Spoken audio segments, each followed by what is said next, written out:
Welcome to A Fork in Time, the alternate history podcast.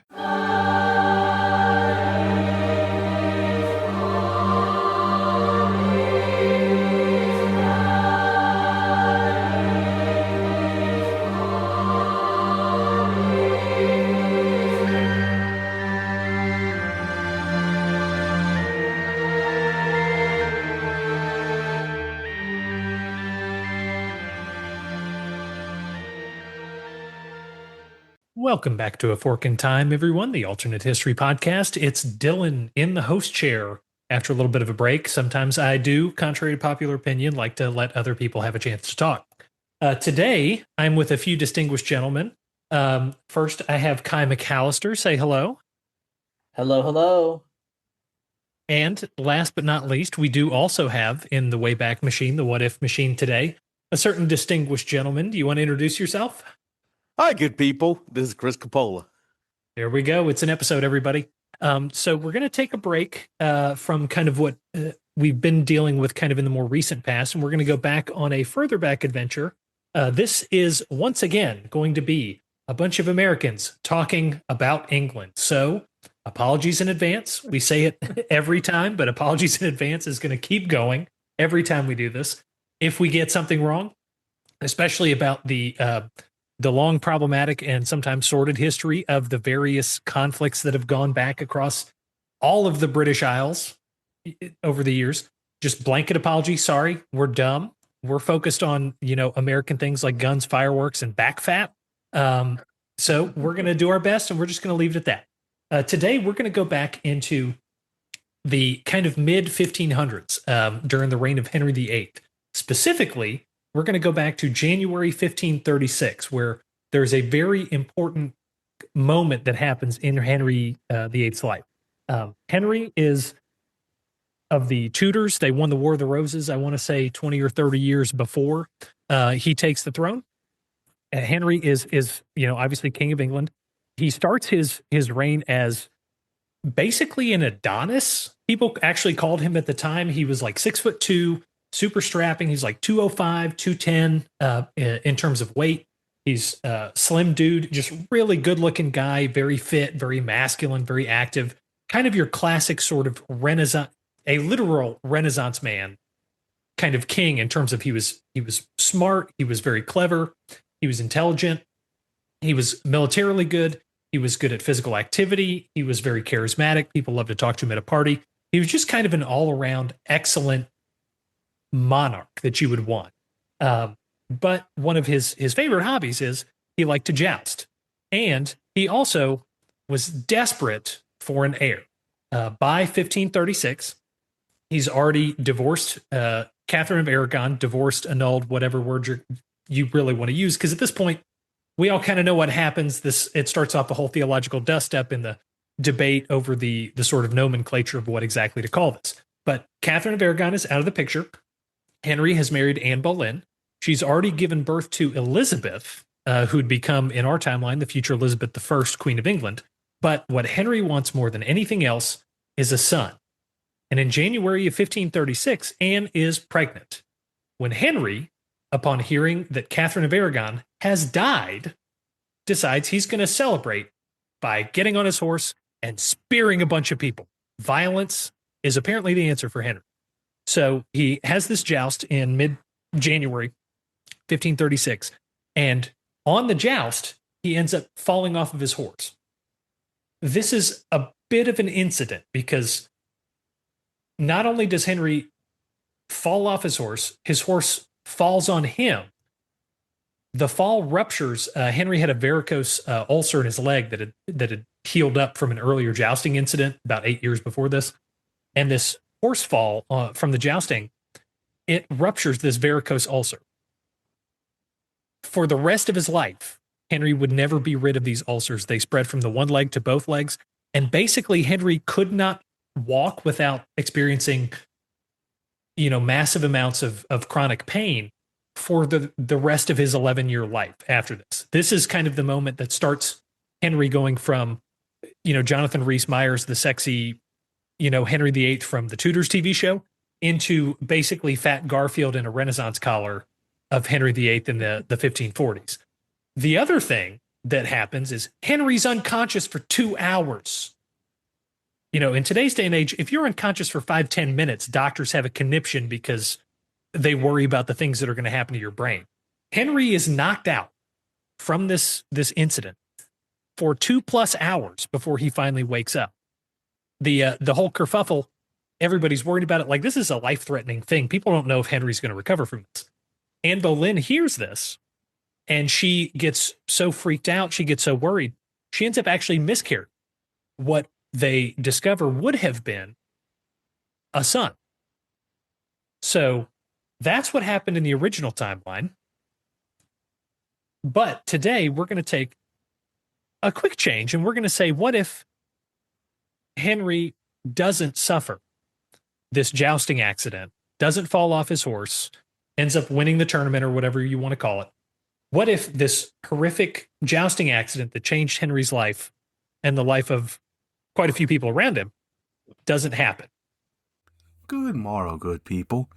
This is Chris from the Fork and Time podcast team, and I'm here to let you know about our new sponsor, Tudor Urgent Care and Leechery. The folks down at Tudor Urgent Care and Leechery want our listeners to know that whether it's balancing humors, removing a witch's curse, or being thrown off a horse celebrating your ex-wife's passing, they are here for all of your health and wellness needs. So the next time you need a checkup, make your way over to Tudor Urgent Care and Leechery, now open in Worcestershire. So now that I've said at the fork, I've done enough talking for a little bit. So I want to see, Chris, Kai, what do you guys think? Now that Henry doesn't have a 2-hour unconscious episode and, a miserable time walking for the next decade plus, what do y'all think are the biggest, at least immediate impacts of him being a much more robust, much more healthy person with a still pregnant wife? Obviously, some of the longer term stuff we'll get into later, but like immediately boots on the ground, or boots in the stirrup, I guess is the better metaphor here. What are the kind of immediate changes that jump out to y'all? Well, the first one and the most important one, the most obvious one, is we have a male heir. We have a male heir because Anne Boleyn presumably doesn't miscarry because he doesn't have that jousting accident. And so then we can debate whether or not that male heir would have the same fate as Edward VI. But I think that's the number one thing. We have a male heir. Whether or not he survives childhood is entirely up for debate / speculation. But I think that's something. The main, most important consequence is Anne Boleyn doesn't miscarry, and we have a male heir because we know now from hindsight that it was a male that she was carrying. Yeah, and I mean the hugeness of that in the grand scheme can't be understated. No, because so she was like not quite 4 months pregnant when this happened. So she was well into the pregnancy. So just to give everybody an idea of the timing, because it'll come up later, she's going to be giving birth kind of late May, sometime in May, maybe the very first days of June. So by probably June 1st of 1536, Henry is going to have a baby son. So just to give people some context. And I know, Kai, when we talked about this before, I think you had also talked about the mental aspect of what this accident, especially the unconsciousness, does to Henry VIII, because that I think is going to be a big thing to keep in the back of the mind for anything else that we get into. I know you had some thoughts about that. Yeah, precisely. So like in addition to the weight that Henry VIII gains and the ulcers that he deals with for the rest of his life, jousting accidents, it's not inconceivable to think that, in the process of getting a jousting injury, one would also sustain head trauma. And indeed, Henry VIII was unconscious for 2 hours, like we talked about. One of the things to note that Dylan kind of touched on in a certain sense, but I think if there's more to it than that, is that, yes, prior to this jousting incident, Henry VIII was sort of the archetypal Adonis, Prince Charming, the belle of the ball, so to speak, if the belle was a male. And he was truly a charismatic figure. By all accounts, he was a well-adjusted, stable, perfect heir to the throne. He sustains this injury, and in addition to gaining all of that weight and dealing with all of those ulcers. He also has a marked personality shift in the sense that he becomes much more paranoid, much crueler, much more prone to violence, such that many have speculated that he actually had frontal lobe syndrome as a result of that accident. And I think that we can get into the discussion of, what the implications of that might be, but I think the most poignant one, and the one that has the potential to have the biggest impact on the subsequent history, is the execution of his principal advisor, Thomas Cromwell. Thomas Cromwell was, as I said, he was the principal advisor to Henry VIII. He ends up going on to facilitate the marriage between Henry VIII and Anne of Cleves, which is an ill-fated marriage. And in the end, Henry VIII is irate about this. He's irate at Thomas Cromwell for facilitating this failed marriage, and he ends up having Thomas Cromwell executed. A decision which I would note he later regrets. The reason why he regrets it is because Thomas Cromwell is indubitably a very skilled statesman. He has a lot of weight behind him in terms of his ability to deal with Parliament, deal with the king, deal with all of the goings on of the kingdom. And so his absence really sets up Henry VIII to have a lot of troubles going forward, which I think we can talk about and which I think are definitely germane to this episode. However, I think understanding that there might have also been some psychological damage done to Henry VIII is worth noting because it potentially has serious consequences. Yeah, and I want to add not just psychological damage. I think the psychological damage from the accident is the primary thing, but also let's not, just to kind of add insult icing to the injury cake. After this accident, Henry, who normally is a very physically fit guy, like I talked about, this man literally, he can't walk without physical pain. By the end of his life, he has to he's like Winfield Scott. He has to have a crane hoist him onto his horse. I mean, for a guy who's typically physically fit, very active, the kind of loss of control, both of your own physical body to a certain extent and your ability to handle sort of your external circumstances, like, not to get too morbid, but this is probably a feeling that a lot of listeners are either going to have experienced directly or have seen family members, especially the elderly, deal with as they age. So this is, even without the mental damage from the accident itself, it's no wonder why he basically flipped a switch to a certain degree and started exhibiting all these problematic behaviors, because they're kind of a reaction to the circumstances in which he finds himself. So I think it's a very, very different Henry that we're going to be dealing with going forward. Chris, did you have any thoughts you wanted to jump in? I know we've been kind of monopolizing the one question, mainly my purpose on this episode is to pounce when somebody calls it Britain, Great Britain, or the United Kingdom instead of England right now. But the one thing I wanted to kind of throw out there, and we talked a little bit about it, that I want to lean on you guys in terms of what is the relationship between Henry VIII and the Catholic Church now that it's stabilized and he's not changing wise more than he changes underwear. You're assuming he wears underwear. What does this relationship look like now that he has stabilized a relationship with his queen, now that he's not constantly searching for a new heir? Because I think that's a really important thing to talk about, because this is very foreign to me, but not to Dylan. The religion of the king is the religion of the country, and that matters for its role in Europe. And I think right now, and where I think we're going to go with this is a really interesting place where that starts to change. But has that break become irrevocable? So I would say, so just to give context about where exactly we are, and this is the reason why I brought up Henry's son being born before June of 1536. At this point, he's already divorced Catherine of Aragon. He has executed Cardinal Wolsey, who was Thomas Cromwell's basically mentor in this whole Cardinal Richelieu-esque man behind the throne, sort of fingers in every pot statecraft kind of system. Because Cardinal Wolsey couldn't get the Pope to annul his marriage to Catherine of Aragon, who, and as a random aside, the whole argument is because Catherine had married Henry's brother, Arthur, who had died.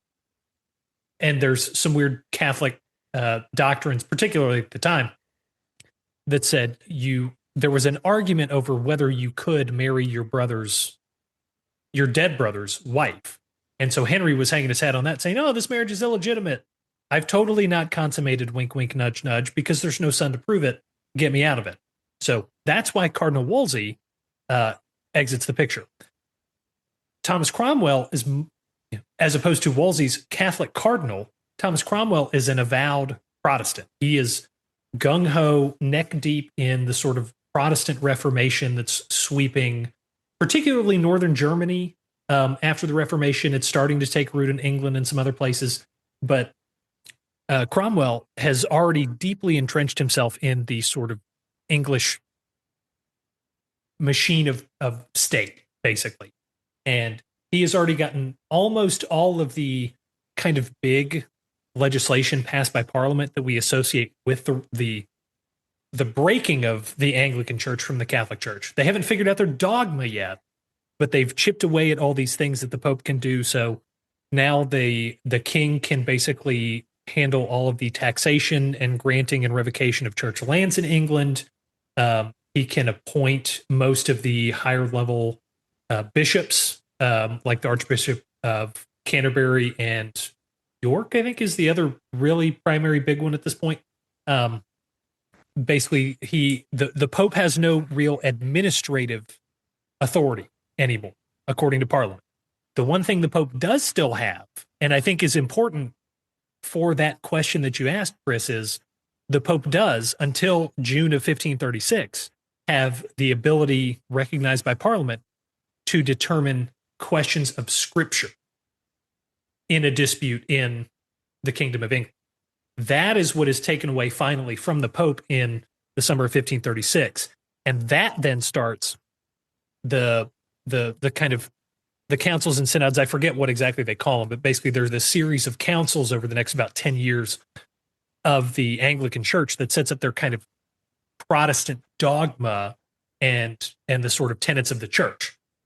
But without that, without the Pope losing his ability to interpret Scripture, none of that, I think, happens, at least in the way that it happens in our timeline. So that hasn't happened yet. At this point, Henry is still, even if he's got Protestants kind of all throughout his cabinet, he is at the very least still nominally, maybe more than nominally, it's hard to tell, but he is still nominally a Catholic. He is just a Catholic who really wants convenient marriages to get him a son. So I think once Henry has that son, the wheels have moved pretty far along the track. I think there are going to be problems with trying to move the train back into the station in Rome, so to speak. But I don't think it can't be done. And I actually think that's where Henry might now, and basically now that Henry has all of the important stuff that he's going to care about from the Pope, the taxation, control over the lands, appointing church ministers if he doesn't like the ones he's got, I think he's probably perfectly happy to kind of claw back as best he can some of what Parliament's trying to do, or at least the kind of Protestant wing of Parliament, to sort of push the Anglican Church into it's a different church territory. Mm-hmm. Well, I would just underscore what you said, Dylan, but I would highlight it more. I think that it's Henry VIII's departure from the Catholic Church is entirely self-motivated. We have Thomas Cromwell, who is ideologically opposed to the Catholic Church and is, a Lutheran in a lot of ways. He believes in what Martin Luther has said. Henry VIII does not. In fact, Pope Leo X calls Henry VIII a defender of the faith. Yeah, he was the defender of the faith. Because Henry VIII wrote in opposition to Martin Luther. Yeah. So I think it's fair to say that Henry VIII is a pious, devout Catholic, if not for the fact that he can't divorce Catherine, his wife. Yeah. And so if he now has an heir and he's satiated on that front, he still did divorce Catherine of Aragon, but I think now he has his son. So he's happy in that front. And I think that the opposition to and further departures from the Catholic Church might be stymied because at the top is a satisfied Henry VIII who no longer has a reason to oppose the Catholic Church. Yeah. Yeah. So I would agree with you on that. Yeah. And I just wanted to point out the momentum because I think that's the point that is going to be the problem for Henry, because the other thing that this change brings up is Cromwell is basically the mover and shaker behind the court. One of the reasons why that happens, or why it solidifies more than it already does, is because Anne Boleyn miscarries. Mm-hmm.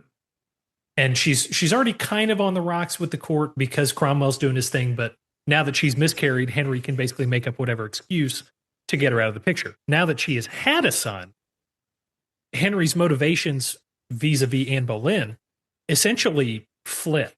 Now instead of trying to find an excuse to get her out, he is now motivated as the queen mother of the heir apparent. We'll call him Arthur, just to distinguish him from Edward the Seventh in our timeline, and just to keep that straight. But Henry's now going to be motivated to, instead of going full bore in Cromwell's court, because Cromwell's the guy who's got all the ideas to get him another wife, to get him a kid, he is now going to be motivated to shift more towards the other spectrum and support Anne Boleyn as the mother of his child, who he needs to take care of, make sure she's good at court so that his son is taken care of at court, to the extent, obviously, that the British kind of, political process allows. But that, I think, changes the court dynamic that Henry has in front of him. So you're saying that you think that Thomas Cromwell would no longer be the chief advisor or the chief minister because no. I think what Henry's going to do, at least at first, I think he's going to curtail Cromwell a little bit. He's not going to give Cromwell entirely free reign, because at one point before this, Thomas Cromwell, this is in 1532, he spoke to Parliament without being the whatever the equivalent of the prime minister was, without royal prerogative. He just wandered into Parliament, said some stuff had to get done, and got it done. And luckily, a couple weeks later, when he ran it by Henry VIII, Henry was cool with it. In any sort of medieval Renaissance monarchy, that is a bold move for a guy to try and pull on a man who can quite literally, if he stubs his toe and looks at you the wrong way, can order you to be beheaded. So this is the kind of brazenness that Cromwell is good at showing, and it's helpful a lot of times. But I think those same impulses, Henry is going to kind of look, now that he's got an heir, he's going to be like, I'm glad that I have Thomas Cromwell. I don't know that I like having this Thomas Cromwell. It's not so much, won't someone rid me of this meddlesome priest, as won't someone keep this meddlesome priest on a leash, so to speak. Right. That makes sense. Yeah, that makes more sense. I guess I was thinking more along the lines of, like, if Thomas Cromwell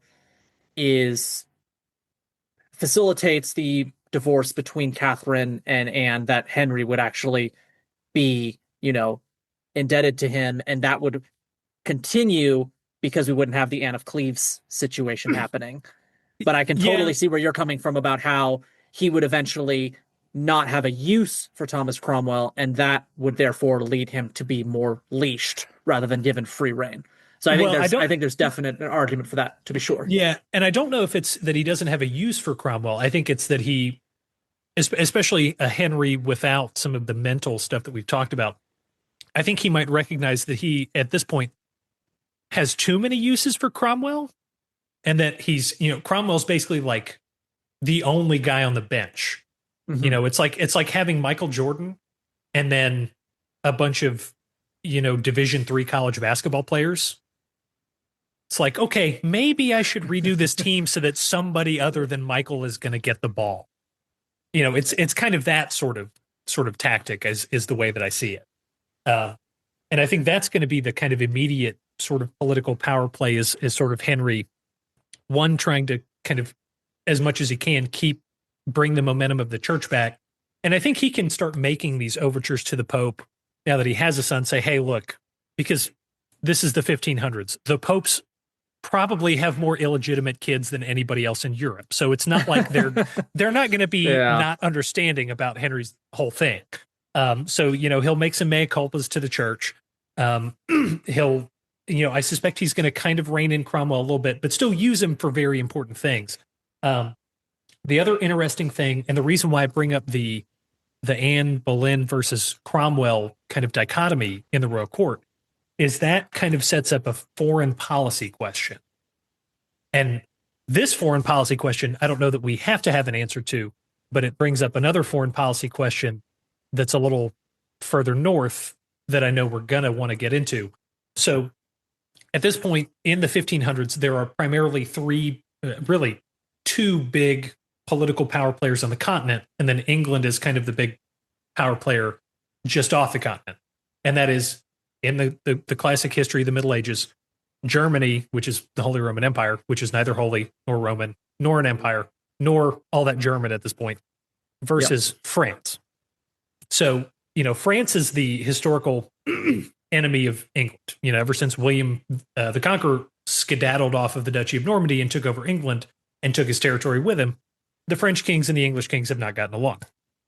So Henry has a history of allying with the Holy Roman Empire over France. And that is kind of that's kind of the traditional English tactic. But Anne Boleyn and her family, some of the Boleyns are actually French, some of the distant family. And she had, I think, in her youth, spent time in the Netherlands and in France growing up. The Boleyn family tends to favor France in their political negotiations. Whereas Cromwell is much more of the, hate the old enemy, stick with the old friend, the Holy Roman Empire, kind of the classic wedge against France. If Anne has a more prominent place and is, basically anything other than not completely disgraced by virtue of having a son, and Anne, very intelligent person, very clever, probably, other than Catherine of Aragon, probably the most intelligent of Henry's wives in terms of being able to hold her own at court, understanding the political games, all of that stuff. If Anne has more influence and the Boleyns have more influence, I wonder if Henry is going to be more inclined to view France slightly more favorably. Now, it's a big ask because Henry's already fought at least 2 wars that I know of against the French king. But their personal relationship is more of kind of like 2 dudes in an arm wrestling contest. Like, they want to show each other up, but they don't hate each other all that much personally. Whereas Henry, in one of these wars against France, specifically signed a separate peace before the Holy Roman Emperor could sign an overall peace, because he realized the Holy Roman Emperor, Charles, I think the 5th, one of that's what I was about to get into, which is there's actually another argument to be made pro-French alliance, which is historically one of the overall goals of British European diplomacy was always to make sure that there was never a single power dominating the continent. Yeah. And we are during the reign of Charles V, who uniquely, you haven't mentioned this, his father, I believe, was a Holy Roman Emperor. His mother was the daughter of that Ferdinand and Isabella. And technically, that's actually exactly where I was going. And technically, he is running Spain, the Holy Roman Empire and Spain. And because he's running Spain, let's just say this, the Western Hemisphere. Yeah. So there isn't, for most of that history, the British are allying with other people to temper like a Louis XIV type. But at this point, along with the French, kind of falls in makes line more with sense. with that kind of overarching always aim of the British. And yeah, and that's kind of exactly where I was going. And I don't know, I can't say definitively whether Henry would go with the French over the Holy Roman Emperor, but I do think in this alternate world, it is much more of a realpolitik political calculus that goes on rather than just Henry being mad at the French because his wife liked them and his wife couldn't give him a son. So the French are guilty by association is what it amounts to. The other thing I found interesting is, and I kind of hinted at it earlier, generally up until now, you've had nations be Catholic or Protestant. I think and we thought about this a little bit earlier off podcast, and I've been trying not to say that, maybe a New Year's resolution. But I think Henry VIII is uniquely placed here because he does have Cromwell, who is so capable, close to him, who can almost speak Protestantism and can reach out to the Protestants and may actually there's an interesting possibility of him being able to use Cromwell if he doesn't go fully French aligned, at least to sow some dissent. I'm thinking in the 80 Years' War, the Dutch Revolt, or in northern Germany, to try and break up that continental power block and maybe pull off some pieces for England. It's conceivable. I think the other thing that we need to consider is what happens to the Scottish, right? Because in the current timeline that we have, Henry VIII tries to, because eventually we shouldn't forget Henry does have a male heir. It's Edward VI. Yeah, Edward VI. Edward VI does die young, but he lives until like 15.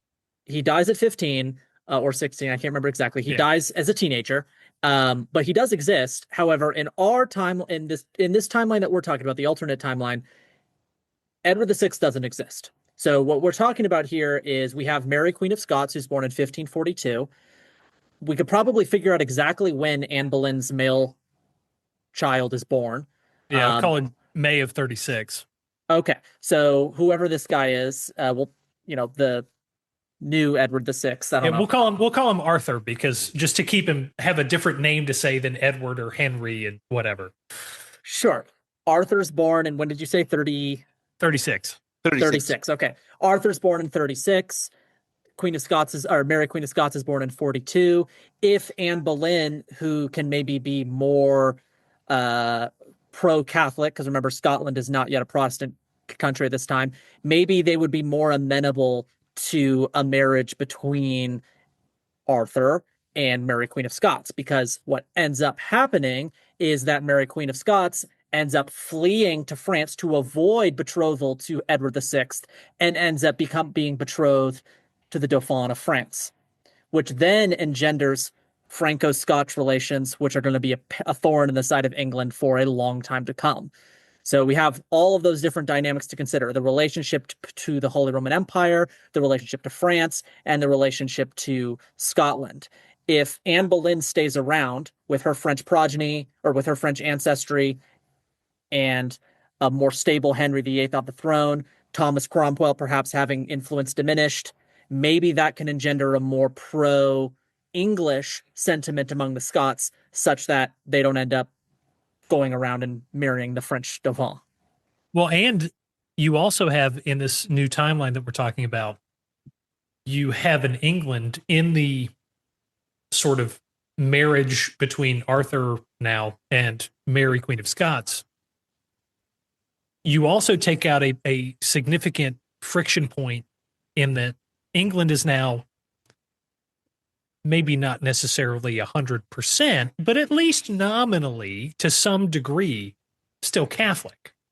And that's the other big thing, especially when you were talking about France and Scotland, especially in this time period, the Catholic Protestant consideration gets completely tossed out the window because that was the problem between Elizabeth and her cousin sister, I forget, Elizabeth I of England and Queen Mary of Scotland. That was that whole thing as well, because that gets into the whole weird succession that Henry VIII did in our timeline.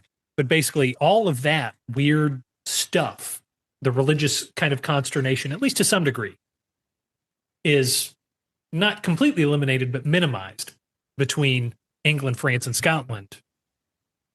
At least so that it's less of a concern in all of the other stuff that's going on.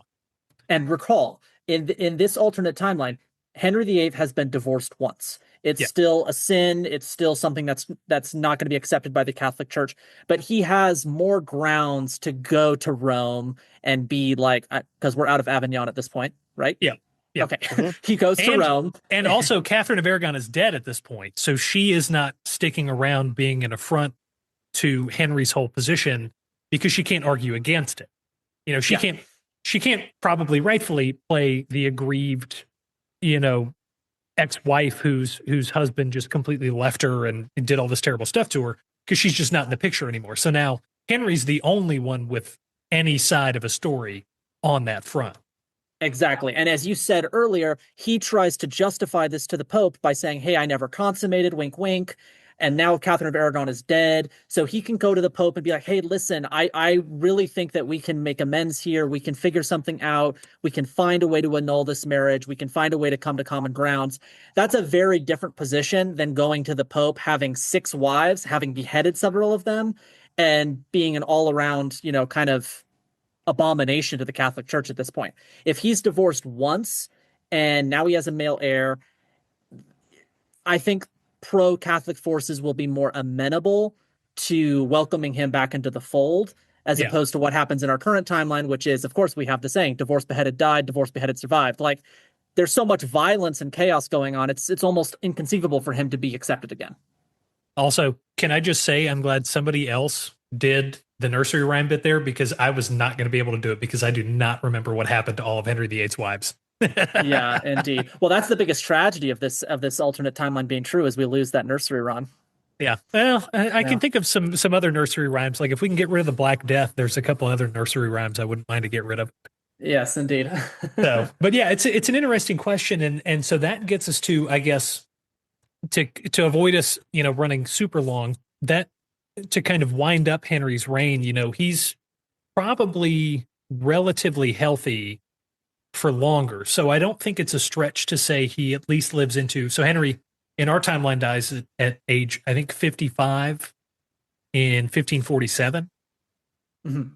But without all of these numerous health problems, granted, it's Renaissance England. Henry is still going to like to drink and he's going to like to eat, but he's not going to do it as a coping mechanism because he can't walk. So there's also going to be a balancing amount of him staying active. Exactly. Yes. Yeah, he's going to go on military campaigns. He's going to fight rebellious dukes or whatever. So I don't think it's unfeasible to say he at least makes it into the early mid 1550s, which is going to change. I'll say this on the front end, is going to markedly change our perception of this time, because in our timeline, that's when Elizabeth I shows up. So they've already had Edward VI. He, was king for all of like 10, 5-6 years, I think. And then Queen Elizabeth comes and she lasts until 1608. So instead of an Elizabethan age, we now have, an Arthurian age or an Arthurian Elizabethan age, depending on, all the stuff that happens. But you would have a King Arthur on the throne kind of starting in the mid 1550s. And this is more kind of just an abstract me throwing a boulder in the pond, just to let people know that the ripples are out there. If you've got a Catholic, and more importantly, a lot French and Scottish aligned England against the sort of HRE, and more importantly, for where I'm going, Spanish, Holy Roman Empire, Habsburg sort of dominion, This is right before all the sea dogs start showing up, Francis Drake and all his group. So, especially if you have a France and an England who are the other, the Dutch are doing Dutch things, but they're mostly interested in making money. If you have England and France politically opposed to Spain, that then presents some really interesting divergences and outcomes for what's going on in the New World, especially once you start getting into the sea dogs. Like Francis Drake in 1555 would be something like 18 or 19. So he's just starting his sailing career. But, if England and France get into a war with Spain in the 1560s or 70s, Francis Drake is going to be, is he going to be a famous military commander and a famous explorer? Is he going to be a famous military commander and colonial governor if the English take something from Spain instead of him going around Drake's Passage? Not like, I'm not saying that is what's going to happen, but those are the kind of things that you could see. And another interesting question is this.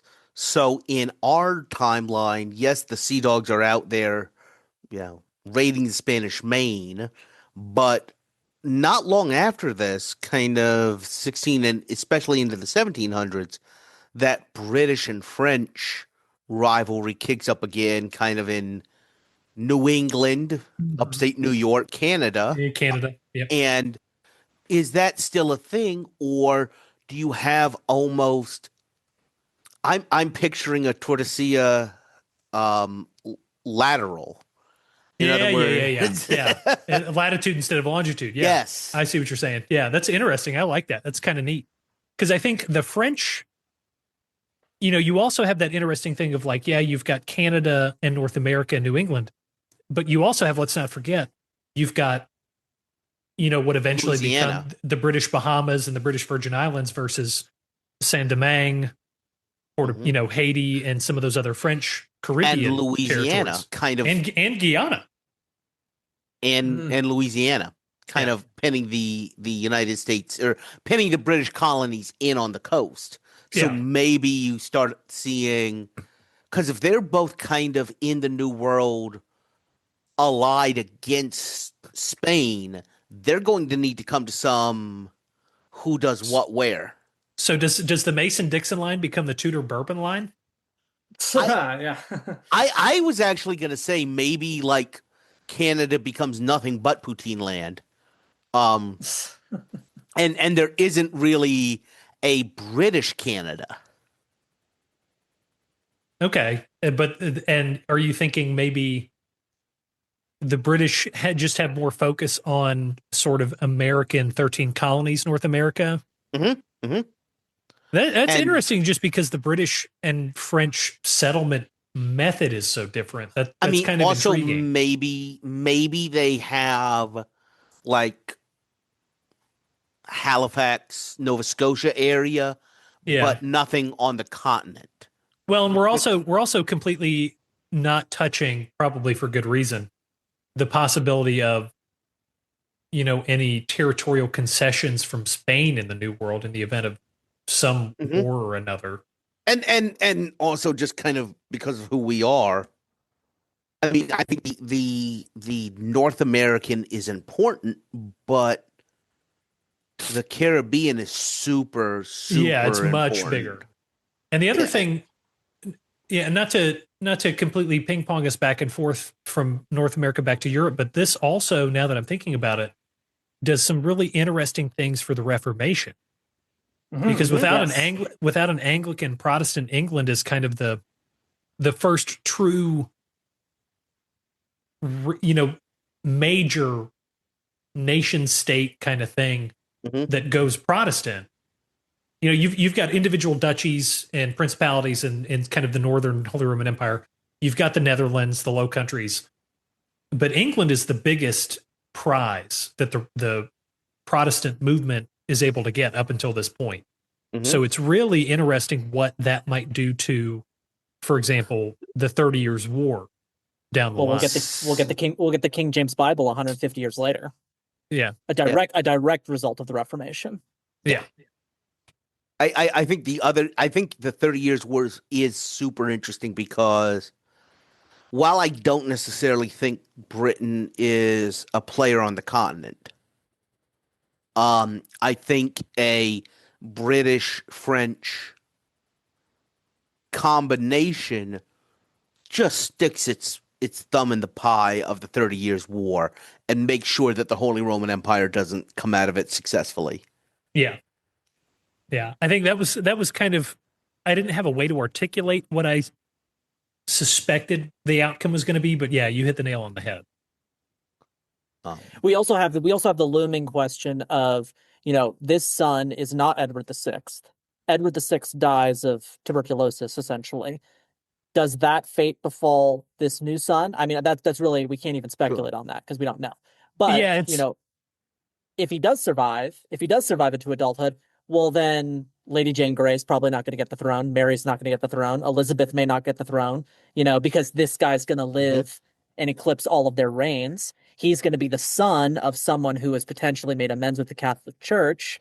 So he himself is probably going to be Catholic as well, or at least Catholic friendly, And then we have to remember, Elizabeth I is the one who really cements Protestantism as the principal religion of the land in England. Because Mary, Bloody Mary, she wants to go back to Catholicism. Yeah, exactly. Right, but if Anne Boleyn's male son survives longer than Edward VI, he's going to eclipse the reign of Lady Jane Grey and Mary I, and potentially be an impediment to Elizabeth I's reign. And to go a little bit further, just to build off of the kind of slip you made, Kai, you don't have James I/7th. Well, so we're all teasing kind of towards the same thing, but there's one. So the question of, does Arthur now survive Edward VI is also really interesting because of the time period when Arthur is born. Because the whole reason the Elizabeth versus Mary question was problematic, and why that period of English history from a political scene is, it was so much of the foreign policy and so much of the domestic policy was focused on who are these queens going to marry, is because Henry, in these succession acts that he got, he removed and added in and re-removed and re-added in and kind of did this and kind of did that, all of his various kids from all these various marriages. That one of the things that snuck in there was, if Elizabeth or Mary were to happen to take the throne, Parliament had to approve their marriage. And at this point, when Arthur is born, they're both illegitimate. No, sorry. Mary's illegitimate. Elizabeth is legitimate, but Elizabeth is legitimate because Elizabeth was from Anne Boleyn. Exactly. Yeah. Mary was from Aragon. Yeah, exactly. So the first succession act is kicked in, but the second has not kicked in because he hasn't executed Anne Boleyn. The third succession act gets really weird because it puts them both in as super emergency, double extra, maybe hopefully not backups if he can't have a son. But basically what I'm getting at is that this avoids all of that. Yes. So it's hard to imagine at some point over the next 100 years or so, there's not some kind of screw up king of England. But it does mean that Thomas Cromwell's great grandnephew doesn't come onto the scene with the new model army the way that we think of it. Yeah. I was doing the research and I was like, I know they have to be related, but I don't know how. They are. And I finally figured it out. That's where I was pushing with the James issue. Yeah. But I do wonder if, because this is in the beginning of the Protestant Reformation, I almost wonder if, depending on what happens further on down the line, at some point, that becomes more of the nature of what the English Civil War is. Because in this new Henry VIII reign we've created, he has wheeled the kingdom out of the Catholic Church towards Protestantism, and now he is slowly yanking it back. That's going to cause some friction, especially among some of these diehard Protestants who are advocating for a break. Even if he fixes it for now, that's going to be a stress fracture point at some point. So maybe the English Civil War, to echo a prior English war, maybe the English Civil War becomes more like a War of the Crosses instead of a War of the Yeah. Roses. Well, I think it actually just becomes the royalist side is Catholic, period. I Yeah. think when Henry formed the Anglican Church, it's kind of hard to say to the Scottish nonconformists that no, we actually got it right. You're wrong when you yourself broke away from the Yeah. Catholic Church. So it's a little bit. I think it may just be that you have a consistently Catholic royalist party, and I'm going to go ahead and wonder if we ever actually have the different flavors of Protestantism. And I think the interplay between them is really important when it does come to the Civil War. Also, just to throw one more thing out there, because we do want to try and wrap up, and I do want to stop us from doing that. If we have a royalist Catholic identity, there's another component of the British Isles that this also very much changes the relationship with. Ireland. Ireland, yeah. Who actually, I almost brought up Ireland, but it seemed at the time like too much of a detour Okay. in the Anne Boleyn political influence talk, because her uncle, who was the Duke of, hang on, I have it somewhere. He was the Duke of, I think, Norfolk. At one point, he was the Lord Deputy of Ireland. Mm-hmm. And one of the things Henry VIII did was try and reestablish a British English claim relationship with Ireland, which is very different if they're not a different religion. Well, and let's random aside, and I'll let you continue. But Henry is also the king who I believe finally formally annexed the Kingdom of Wales into the Kingdom of England. So if we have any Welsh listeners, I know we've got a couple Irish and a couple English, but if we have any Welsh listeners, I want you to know you are seen. Well, I think going back to this English Civil War thing, it's interesting because, yeah, if we have Henry VIII's son continuing Henry VIII's pull back towards the Catholic Church, I really don't feel like that's going to materially change much, because Oliver Cromwell, who's coming up, his primary objection to Catholicism is that his primary objection to the king is that the king's an Anglican and Anglicanism is too close to Catholicism. So really what's going to end up happening here is Oliver Cromwell is going to do exactly what he did. And he's just going to say, hey, look, I mean, he already hates Catholics. That's why he destroys Ireland the way that he does. He does not like Catholics. I think what's more interesting, though, is, again, leave it to me to always go back to Scotland. If Scotland, because by the time Cromwell is much gentler on the Scottish people because he views them as good Protestants. Mm-hmm. And what happens if the Scots are not as ardently Protestant because they've made amends with Henry VIII and they've, do we see the same sort of brutality that Cromwell enacted on Ireland, the Irish enacted on the Scotland? Scots? That's an interesting thing to think about, because it's totally conceivable. Cromwell hated the Irish because they were Catholic, and he was pretty ambivalent towards the Scottish because they weren't. And another interesting thing going through my mind is, maybe if what you're talking about, Kai, happens, you don't have the idea of the Scots-Irish. They're not trusted by the crown. They're not used as almost shock troop settlers in Ulster. And you don't have them, really playing a big role in the early colonies either, if you don't have the Scottish going out with the blessing of the crown, if you have them going out as kind of your New England Puritans in opposition to the crown, that also changes what happens in the southern United States, where they were very important. Mm-hmm. Mm-hmm. Yeah, exactly. Yeah, so I think all in all, it's one of those things where such an interesting, seemingly random divergence in history. Henry doesn't have a jousting accident, does all of these huge ripple effect things on the downstream of what happens basically the entire rest of the century.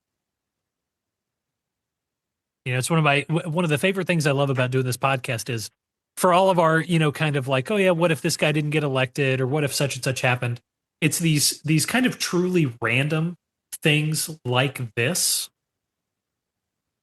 that can be both the most impactful and also kind of the most interesting to explore. Exactly. Yeah. It's so ephemeral, so small, Yeah. so insignificant, yet the trickle down butterfly effects Yeah, are enormous.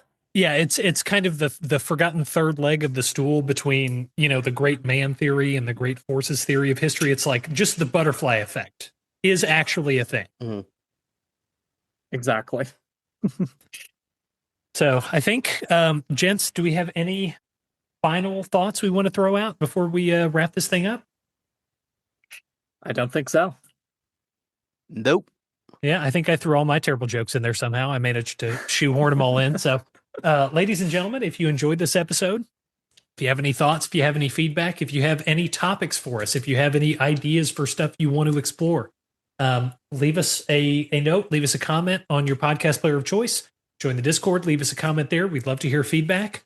Until then, or until the next time you hear us, I just want to say to everyone, our traditional goodbye is a question, and that is, if you should come across a fork in time, what should you do? Break Take away it from the Catholic Church. I knew somebody was gonna I throw it. actually, you know what? I actually kind of like what Kai's doing where, every time, every episode, come up with a new one of those. Like We've been doing this several episodes. But usually it's me coming up with the dumb ones. Yeah. So my influence is spreading. Yes, it is. All right, ladies and gentlemen, thank you again, everybody. I hope you enjoyed the episode. I look forward to you guys listening in the future. Until next time, everyone, have a good rest of your day.